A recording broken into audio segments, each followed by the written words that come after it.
إذا قامت الساعة وفي يد أحدكم فسيلة فليغرسها. شجرة انت بتزرعها، الله وحده عالم بعد كام سنة هتطلع رزق وخير.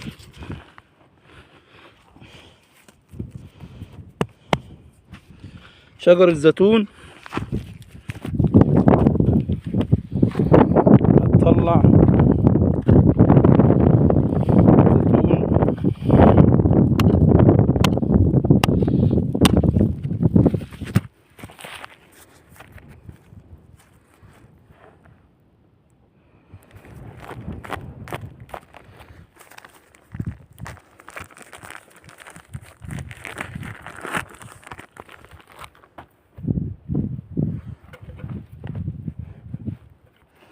هتجلب بيها خير.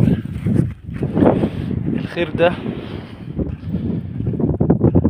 كله هيترضى منه، سواء كان صاحب الارض هيترضى بالفلوس اللي هتطلع،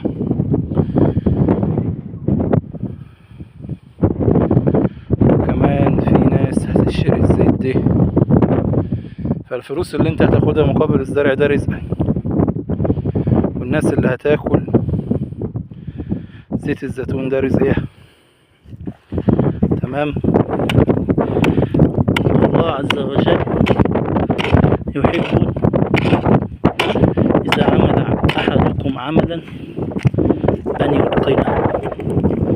اوعى تتكبر على عملك، شغلك، طالما شغلك ده حلال أبدا اوعى تتكبر عليه، واحمد ربنا ان انت شغال، ان هو بيكفي لك شغل يومك، بيرزقك يوم بيوم.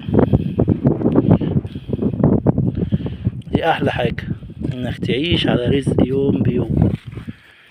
عندك يقين وامل ربنا مش هيضيعك.